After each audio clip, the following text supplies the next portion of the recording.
إذن بسم الله الرحمن الرحيم. زميلاتي زملائي الأعزاء، أولا أتمن وقفتكم هذه التي تعبر عن إحساس بمهنية متقدمة جدا. الحاضر منكم ينوب عن الغائب. وقفتكم اليوم والتي أتت منكم ولم تأتي من فوق، ربما للمرة الأولى في تاريخ مهنتنا وفي تاريخ هيئتنا، هيئة المحامين بالدار البيضاء، أتت إذن من القواعد الحقيقية التي تكوى بالنار في المحاكم والتي تمارس المهنة بصفة فعلية. لا نقول بأن الغائبين لا اهتمام لهم بالمهنة، ولكن نقول بأن لكل عذره، والعذر الأكبر وهو أن يسند إليكم النيابة. أنا أعتبر أن وقفة محامي واحد ليعبر عن ما يجوش في وجدان المحامين الآخرين كافية لإثارة الانتباه. وقفتنا اليوم ليست وقفة من أجل الخبز كما يريد البعض أن يقول ذلك. وقفتنا اليوم وقفة من أجل المواطن المغربي. في 2014 لا يمكن أن نترك المواطن المغربي يواجه القضاء أو المطالبة بحقوقه دون أن تكون له أدوات لا يتوفر عليها من الناحية النظرية إلا المحامي. هل مسطرة المدنية مهزلة شريعية، مسطرة المدنية مهزلة شريعية، مسطرة المدنية مهزلة شريعية، مسطرة المدنية مهزلة شريعية، مسطرة المدنية. والشعارات التي رفعتمها اليوم لم تتطرق أبدا إلى أنه يجب أن يكون هناك توسيع لمجال تدخل المحامي. هذا مطلب أبدي وسرمدي. أنا بالبارحة تلقيت دعوة لحضوري في فبراير 2015.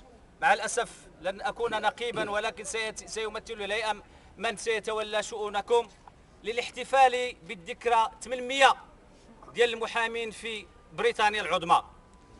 وأنا منذ أيام زرت المملكة المتحدة ووجدت أن هناك 160 ألف محامي في رقعة لا تتجاوز 3/4 رقعة بلدنا المملكة المغربية، والكل يطالب بالمزيد.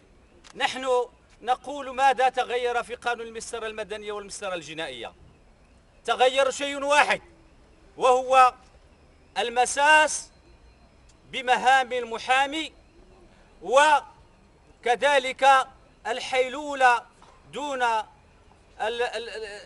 الولوج المتبصر والمستنير للعدالة من طرف المواطن المغربي. قد يقول قائل بأن الدولة أو وزارة العدل، أنا لا أدري من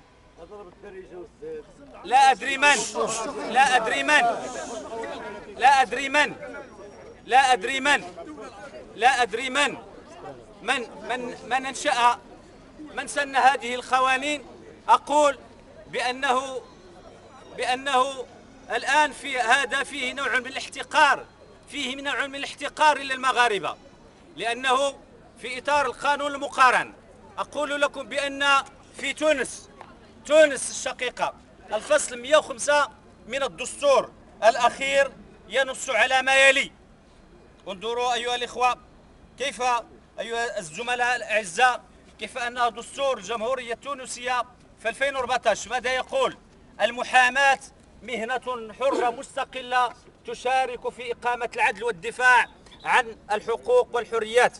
يتمتع المحامي بالضمانات القانونية التي تكفل حمايته وتمكنه من تأدية مهامه. المحاماة سامية رسالة إنسانية. المحاماة سامية رسالة إنسانية. المحاماة سامية رسالة إنسانية. المحاماة سامية رسالة إنسانية.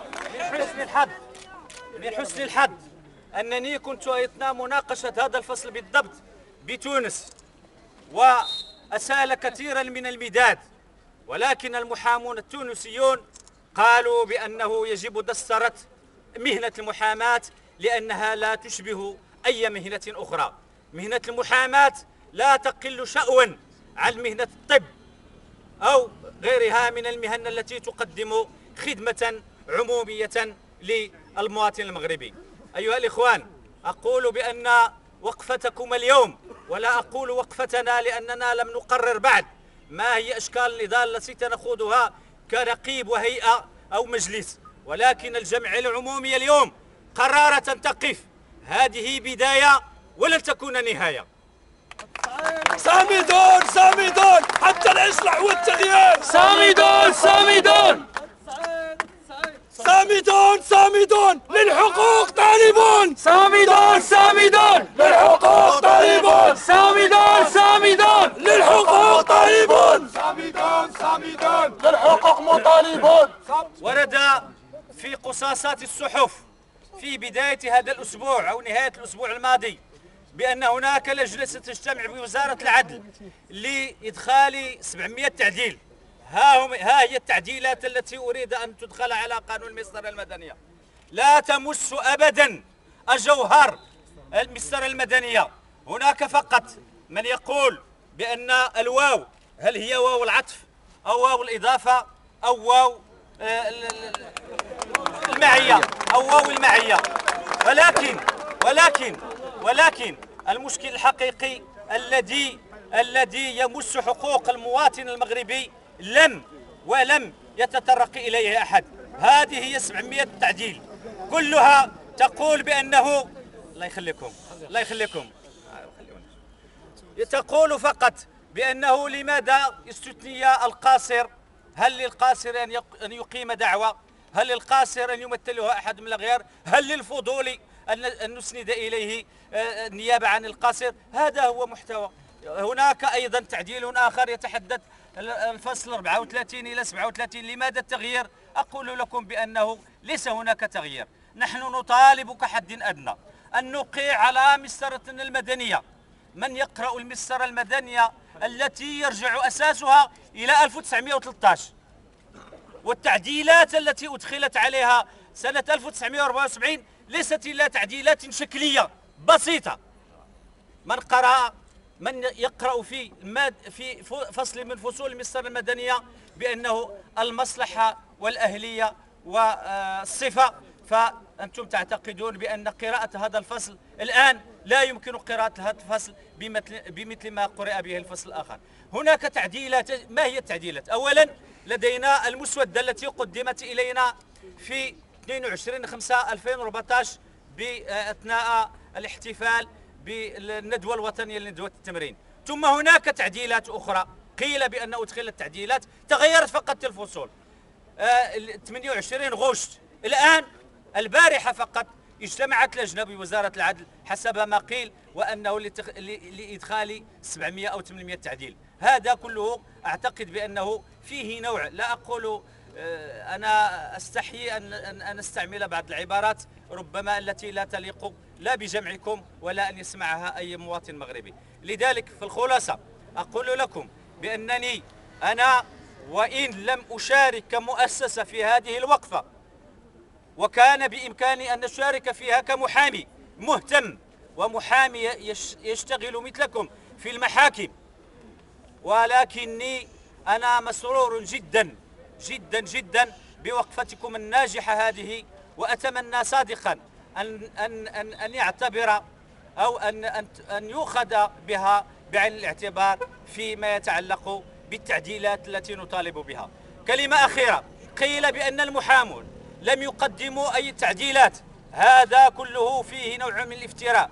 فبالإضافة إلى أن المحامي ليس من مهامه التشريع الذي يشرع للمواطن المغربي هي السلطات الحكومية وكذلك البرلمانية. الذي يعد المشاريع هي الحكومة وليس المحامي.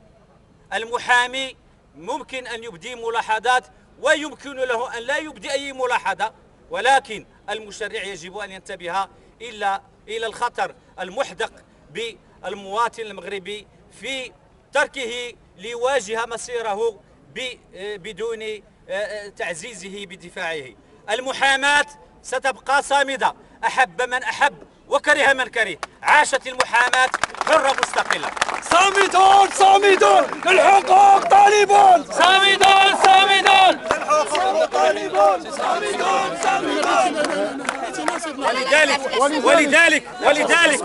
ولذلك تعبيرا غضبنا جميعا سأكون أول من يزيل هذه الياقة للتعبير عن غضبنا، وليصل هذا الأمر إلى كل من يهمه الأمر. ولذلك أدعوكم إلى إزالتها، وأتمنى أن لا نكون مضطرين لإزالتها. صامدون صامدون للحقوق طالبون. صامدون حقوق طالبون. صامدون غاضبون